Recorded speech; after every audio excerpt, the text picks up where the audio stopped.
lectura central en el Salmo 125,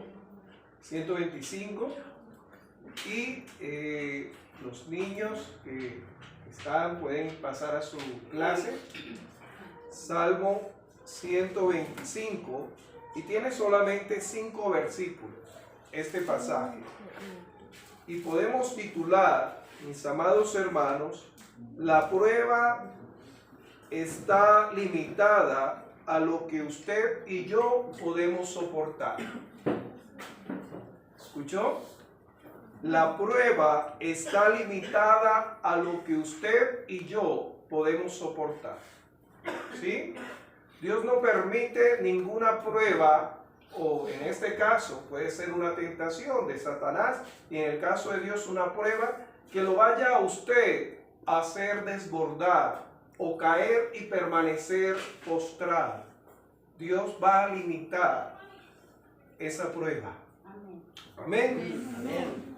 Y permítame en este caso dar esta explicación con base a este pasaje. Desde Génesis a Apocalipsis encontramos cómo Dios es un Dios de orden. Es un Dios que coloca límites a su creación, pero también coloca límites a la humanidad, y también coloca límites a la adversidad, también coloca límites a Satanás. Esta semana que está por terminar, a nivel familiar tuvimos un percance. Tuvimos la visita de un amigo de lo ajeno, en el cual entró al sótano donde estamos nosotros, y se abrió la puerta, rodó el sofá y entró con una linterna como a las 3 de la madrugada. Y una vecina, Diagonal y Camilo, mi hijo menor, enseguida se dio cuenta, empezó a llamarme, y la vecina igualmente a avisar. El ladrón entró, salió y sacó lo que pudo. Entre esas cosas que pudo, un celular dañado. El mío.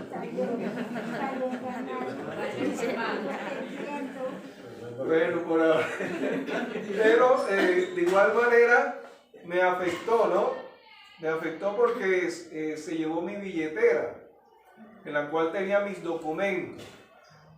No es la primera vez no es la primera vez en el sentido que me roban, ¿no? Sino que se me extravía la billetera, y el Espíritu Santo lo lleva a uno es a clamar, a orar para que no utilicen los documentos de manera inadecuada, ¿no? Anular todo plan, todo artificio de Satanás, ¿no? Y que aparezca por los trámites.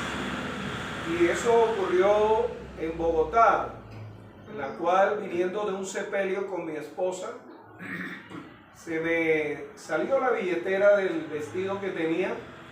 Creí que la había guardado bien. Lo que hice fue meter la billetera y también el saco con la billetera, y cuando me levanté se salió la billetera.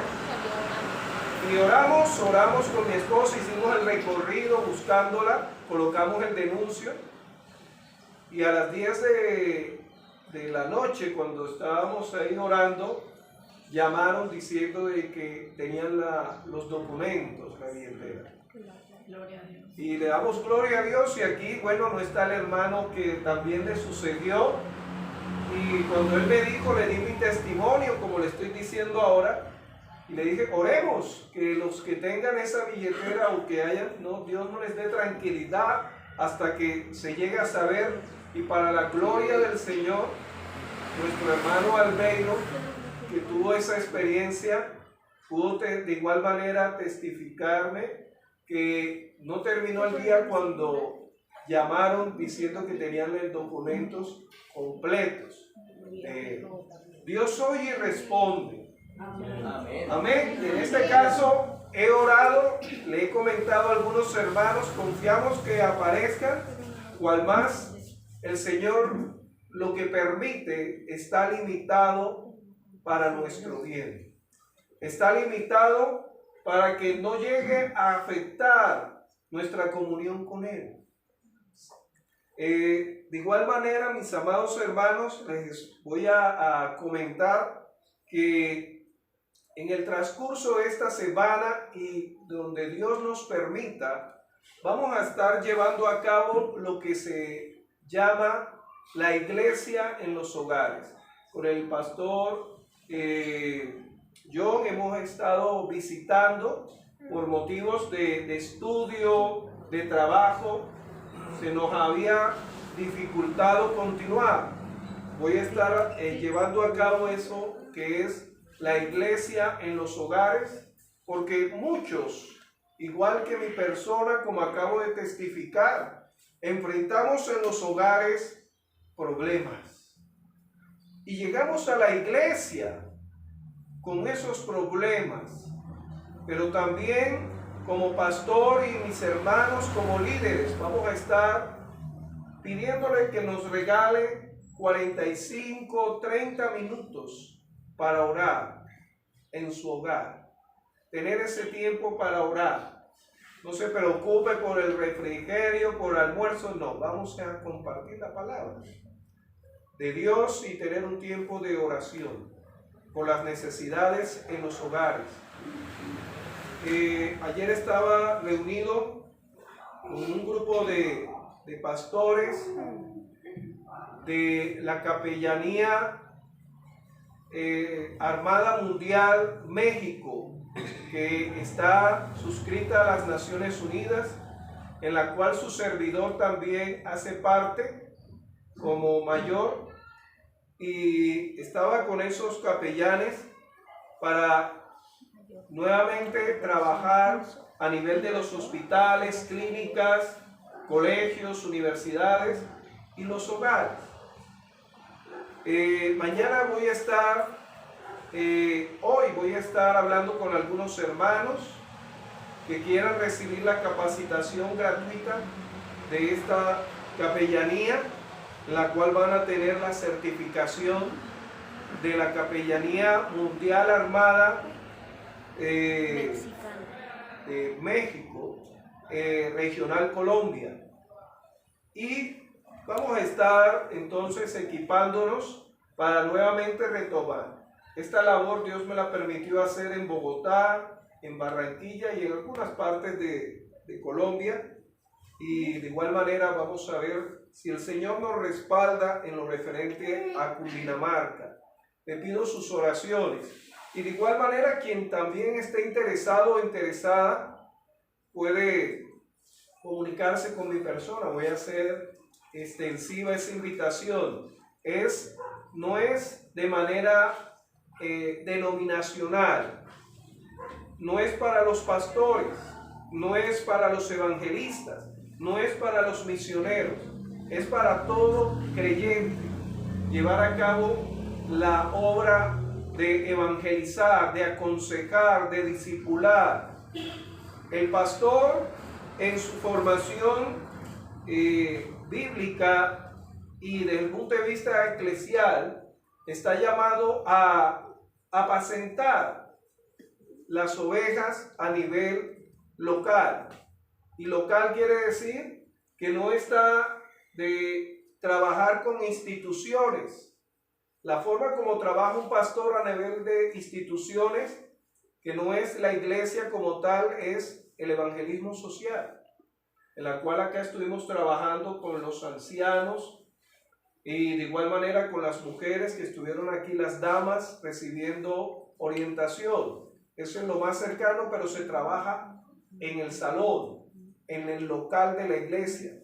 La capellanía se trabaja es a nivel de salir del salón, del templo, para ir a los hospitales, clínicas, ir a los colegios, a las universidades. Cuando sucede lo que me sucedió con mis documentos, lógicamente surgen muchas preguntas, ¿no? Tenía planes de enviar hojas de vida a la Universidad nuevamente de Cundinamarca, en la cual Dios me permitió conocer a una persona. Y de igual manera con lo del seminario David Livingstone, en la cual voy a estar como profesor también. Pero bueno, les hablé a los hermanos, quedaron a enviarme también nuevamente las credenciales de pastor ordenado, y ahora les voy a pedir que me envíen la credencial de capellán mayor, la cual también quedaron extraviadas. Nosotros no somos por credenciales, somos carta abierta al mundo. Pero por lo que les avisé a los hermanos para que de igual manera no vayan a utilizar esos documentos de manera inadecuada. Confiamos que aparezcan y sabemos que como vamos a compartir hoy, lo que nos sucede no sucede a espaldas de Dios. No toma por sorpresa a nuestro Dios. Amén. Amén. Y confiamos de que Él cumplirá su propósito en nuestras vidas. Amén. Amén. Entonces, mis amados, volviendo ahora al pasaje nuevamente, les comentaba que el título es: la prueba está limitada a lo que usted y yo podemos soportar. Y Dios la limita. La limita quiere decir que no va usted a quedar postrada, quedar postrado. En la lectura vamos a encontrar en el Salmo 125 un título desde el punto de vista de los que hicieron este canon, esta organización. Dice: Dios protege a su pueblo.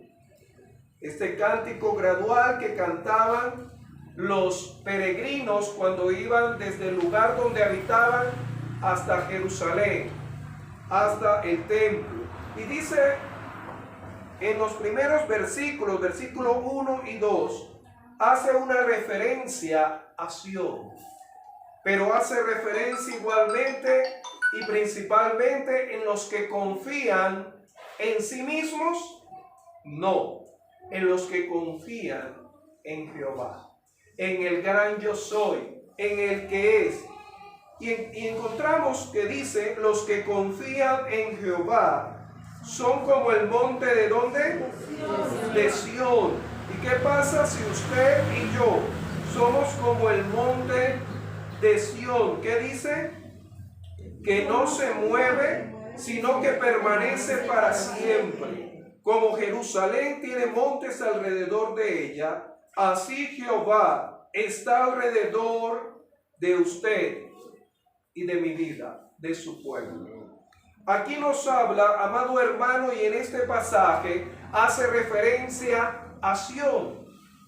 La Biblia nos habla de Sión de manera lingüística, es decir, desde el punto de vista del significado de la palabra Sión. Y hay varias partes en las cuales se pronuncia de manera diferente. Y muchas veces hace referencia también, no solamente lingüísticamente, sino también geográficamente. Geográficamente en el sentido que va a encontrar usted en la Escritura haciendo referencia al monte Hermón. Pero entonces, pastor, ¿a qué hace referencia aquí en la lectura del Salmo 125? Hace referencia geográficamente a esa colina de 665 metros que estaba anteriormente en la Jerusalén construida por David, en la cual nos dice la palabra de Dios en Crónicas que pertenecía a los jebuseos.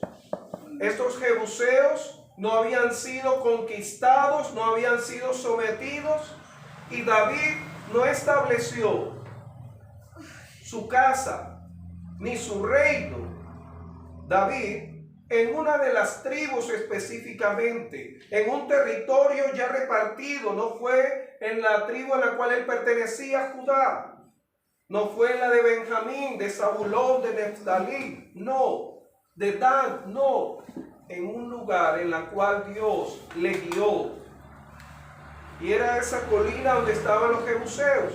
Y encontramos que en esa referencia geográfica nos habla de esta colina. Y nos habla no solamente como una elevación, sino como una fortaleza.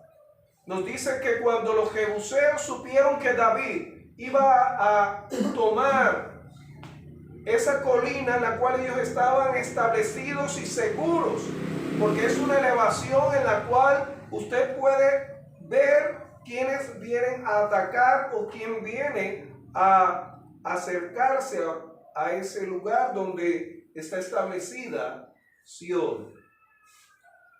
Y dice que ellos hablaron y maldijeron a David, que aquí él no iba a entrar, que los mancos, los cojos, iban a resistir a David. Y David dice que se fortaleció en Dios y llamó la fortaleza de Sión y fue tomada.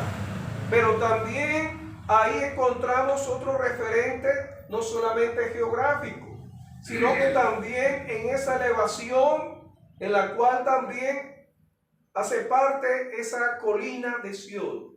Él construyó el templo, el primer templo. Bueno, no fue David, fue Salomón, pero él escogió ese lugar en la cual pertenecía a un siervo en el cual fue calumniado y asesinado.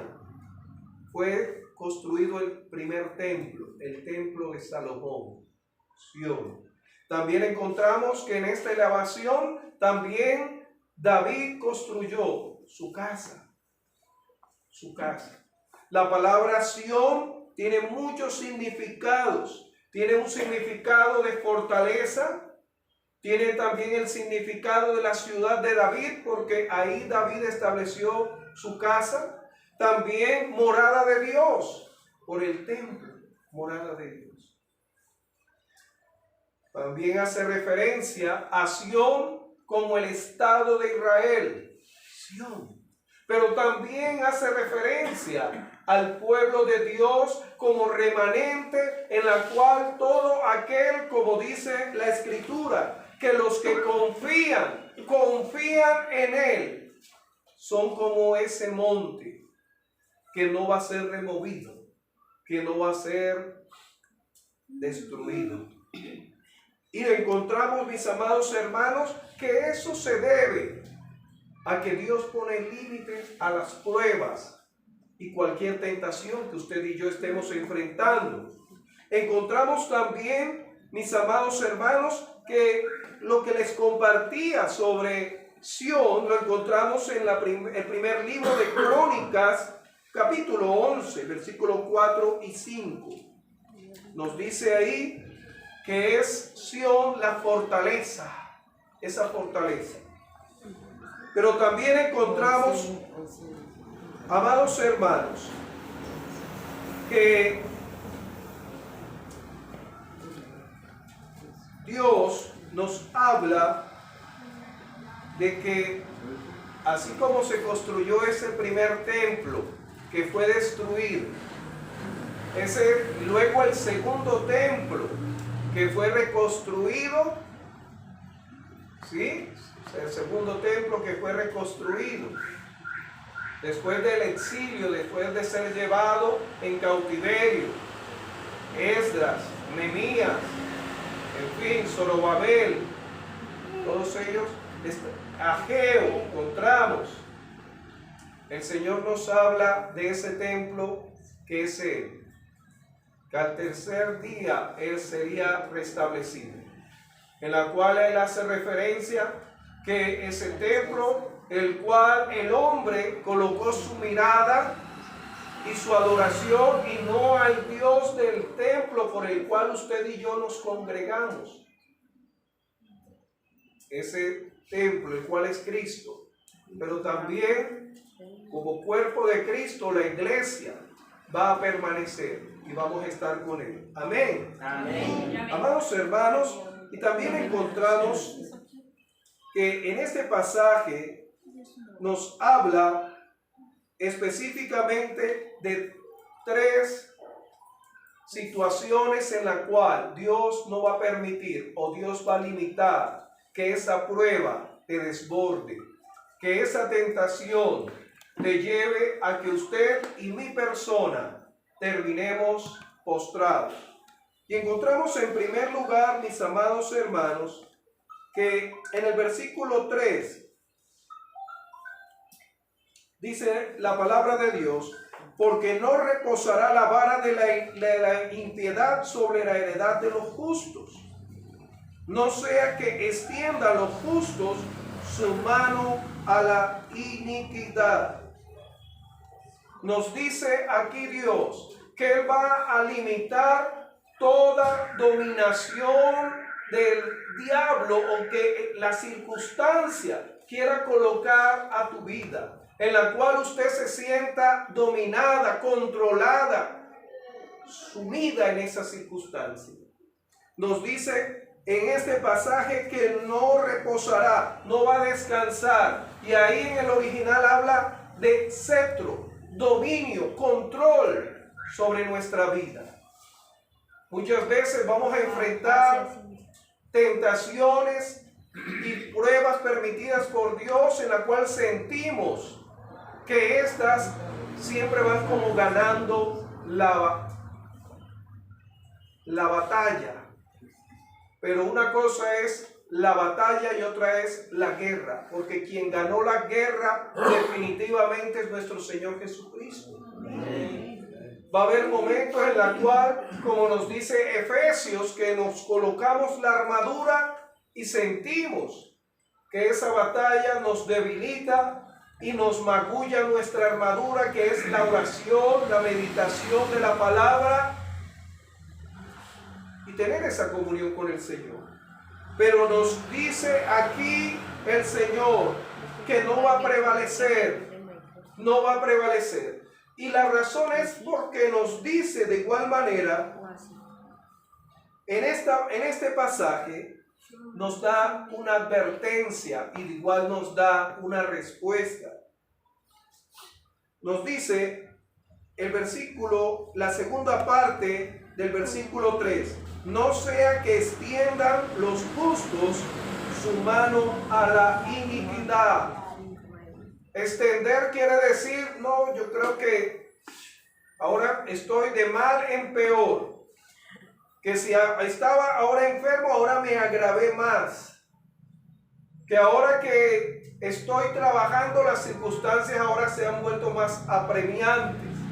Sabemos lo que está pasando en la humanidad, la carestía, en la cual salimos a hacer compras de cual sea lo que vamos a comprar, y con un billete acá en Colombia de 5,000, poco se llega a comprar. Pero la Biblia dice que no va a prevalecer, es decir, esto no te va a desbordar, esto no te va a llevar a menguar en tu confianza en Dios, porque Dios va más allá de un salario, Dios va más allá de una fuente laboral, Dios va más allá. Lo vemos en el peregrinaje del pueblo de Israel durante el desierto, en la cual dice la palabra de Dios que Dios proveyó el agua de la peña. Vemos cómo Dios proveyó las codornices. Vemos cómo Dios proveyó el alimento, el maná. Vemos cómo Dios proveyó la protección y la seguridad a ese pueblo. Luego encontramos que la tierra prometida, para ilustrarlo, representa cuando estemos ya con el Señor. Pero también representa que Dios nos llama a poseer, a disfrutar de lo que Dios tiene para nosotros aquí en la tierra. El apóstol Pablo, haciendo referencia a eso, dice: he aprendido, sé vivir con escasez y con abundancia. ¿Sí? He aprendido. No es algo que usted ya sabía, se aprende. Se aprende. Se aprende cuando ese bebé recién nacido tiene hambre. ¿Y qué hace? ¿Se queda calladito? Patalea y llora. Y muchas veces usted y yo, a través de la oración, nos acercamos al Señor, el cual nos dice: pedid y se os dará, buscar y hallaréis, llamad y se os abrirá. Qué hermoso, en el cual Dios nos lleva a eso. Entonces encontramos en la segunda parte en la cual Dios va a colocar el límite para que usted no termine diciendo no. Evidentemente ya no hay solución. No, sí hay respuesta en Dios y siempre la ha habido y siempre la va a haber.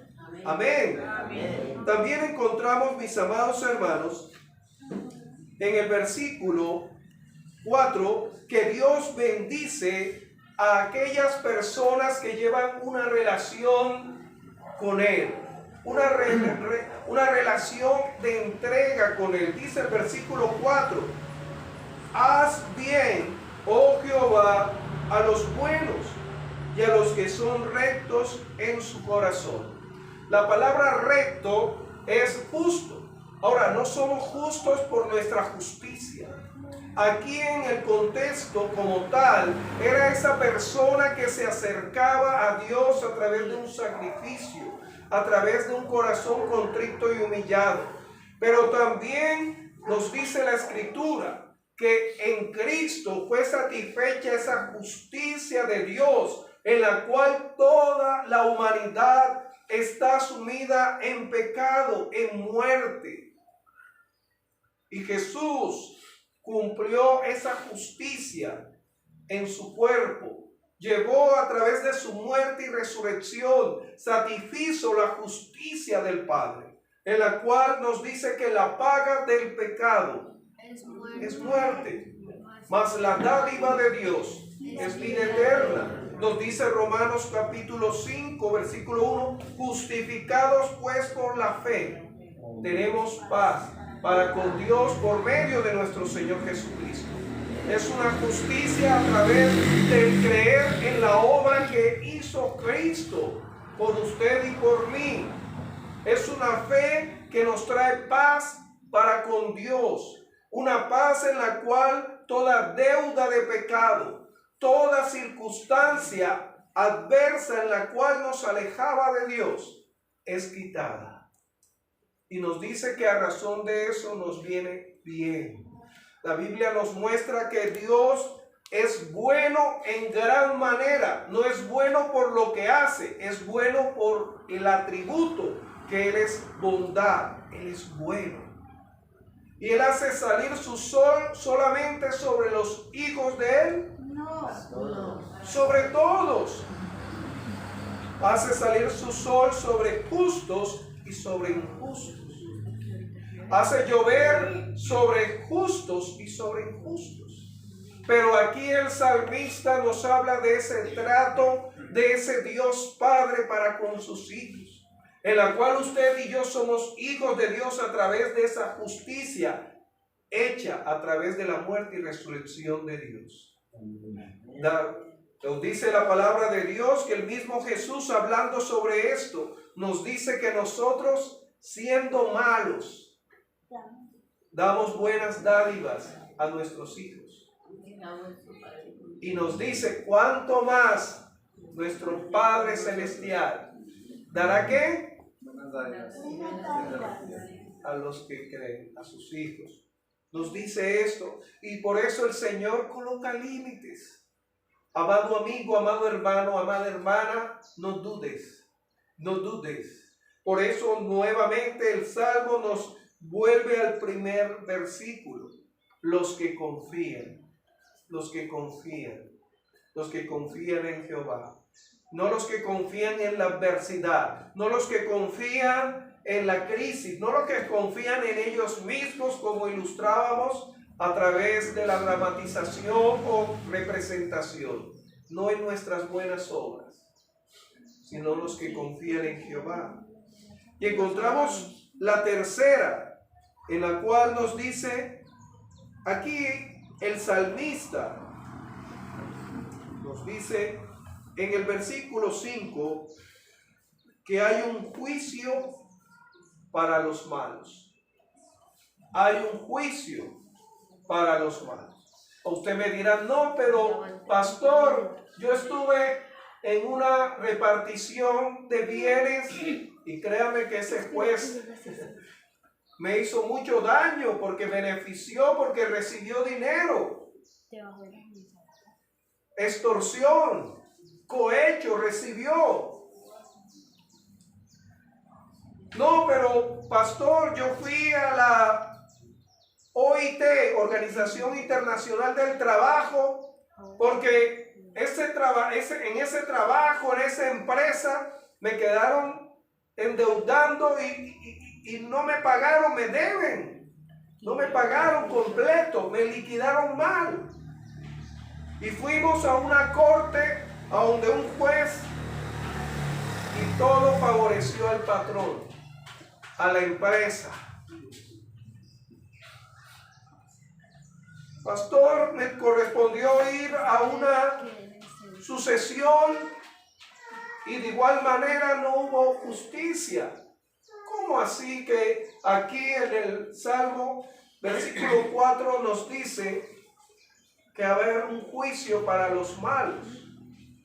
Pues leamos, vamos a leerlo. Dice así, el versículo 5, perdón. Mas a los que se apartan tras sus perversidades, Jehová los llevará con los que hacen ¿qué? Iniquidad. Hay dos partes aquí. La primera es que nos dice de ese grupo de personas que se apartan de Dios, pero se apartan de Dios a razón de una vida perversa. Colóquele el nombre que usted quiera colocarle, perversa.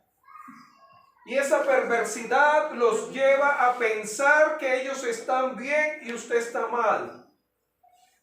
Los hace pensar que a ellos siempre les va a ir para ellos bien y usted le va a ir mal. Ese es el juicio de ellos. Y es el juicio de aquí, de la tierra, en la cual está en una condición caída, en pecado. Y eso explica por qué usted podría decirme, como ejemplificaba anteriormente, me tocó vivir con una persona que me hizo la vida imposible. Y cuando fui para denunciar, todo fue en contra y a favor de esa persona, en contra mía y a favor de ella. La Biblia nos habla de Lucas capítulo 18, del juez injusto que ni temía a Dios ni a los hombres. Pero nos dice que esta viuda, una mujer en condición de vulnerabilidad, insistió,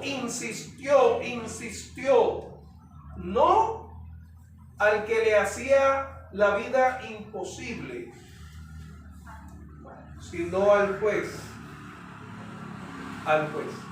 Y ahí nos dice que el juez, el cual está en el trono, no en el que está ahí en la corte, no, ese está de manera momentánea y circunstancial, el juez aquí en la tierra, sino el juez, el cual es Dios, el cual es el legislador, el cual escudriña la mente y el corazón, saldrá a tu defensa y a mi defensa. Así dice que Dios, Jesús, Dios no se tardará en responder a los que claman a Él día y noche. Nos dice igualmente, primera epístola de Juan, capítulo 2, que tenemos un juez y un abogado, el cual es Cristo. Cuando usted y yo somos señalados, somos calumniados, somos aborrecidos, somos ridiculizados, somos maltratados, Él sale a nuestra defensa. Por eso dice la segunda parte, que si bien hay injusticia, hay tribunales depravados, corruptos, hay un juez, el cual es Dios, que procede de la siguiente manera, y es la segunda parte. Nos dice la segunda parte del versículo 5 del Salmo 125. Jehová llevará con los que hacen iniquidad. Cuando habla ahí de llevar a los que hacen iniquidad, en el original ilustra ese lugar en el cual está preparado a las personas que han llevado una vida de enemistad con Dios, en la cual usted y yo estábamos antes, condenados a razón de la vida pervertida y perversa que llevábamos. Ese lugar en el cual, más que el Hades, es aquel lugar, esa persona va a estar ahí separada por la eternidad de ese Dios de bondad, condenada. La Biblia lo llama el lago de fuego, en la cual el Hades es el lugar de los muertos, en la cual estuvo Cristo y tomó y arrebató las llaves del que tenía la muerte, Satanás, en la cual la Biblia nos dice que en ese lugar donde van a ir esas personas que no han aceptado ni creído y han llevado una vida ajena a Dios, van a ser llevados. Y va a ser llevado Satanás, el falso profeta, el anticristo, el Hades, igualmente será ahí destruido. A ese se refiere, a ese lugar de los que hacen impiedad. Porque no hace referencia a las cárceles. Las cárceles es una ilustración, pero no es esa cárcel acá en la cual muchos de los que actúan de manera perversa se convierten en hoteles o casa por cárcel. Déjeme decirle que Dios, como juez y legislador, no puede ser comprado, no puede ser persuadido, pues Él conoce la mente y el corazón. A Él no lo podemos persuadir con lágrimas de los ojos hacia afuera, sino solamente con un arrepentimiento dado a través del Espíritu Santo que convence de pecado, de justicia y de juicio. El Señor mira a través de esas máscaras y de esas apariencias que encontramos. Por eso la palabra de Dios no nos llama a ser santificados y redimidos a través de una vida de penitencia, del maltrato físico, sino a través de la fe puesta en la obra que hizo Cristo una sola vez por usted y por mí. Por eso esa invitación está abierta para todo hombre y toda mujer.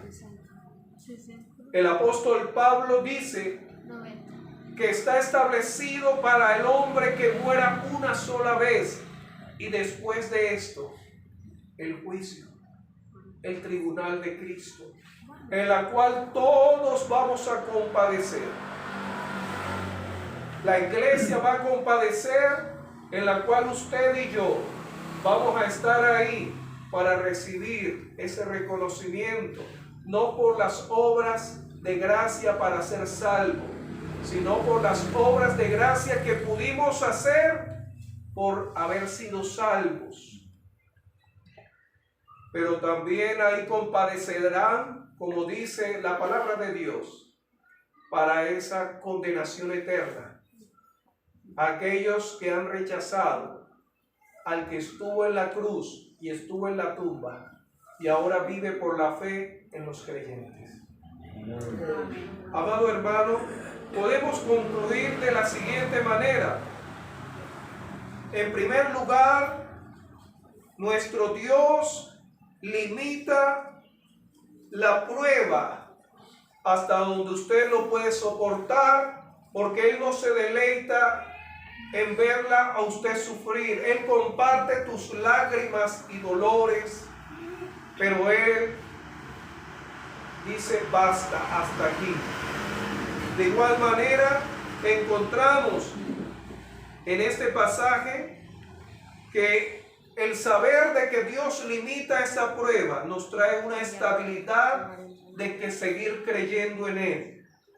Esa estabilidad que nos ilustra que somos como ese monte que está en Jerusalén. Y nos dice de igual manera que Dios nos rodea, como esos montes rodean a Jerusalén. pero que de igual manera nos da la seguridad de que toda dominación que tenga el enemigo en este momento es temporal. Por eso dice que no reposará la vara de la iniquidad sobre la heredad de los justos. No va a ser algo continuo, sino transitorio. Sea hoy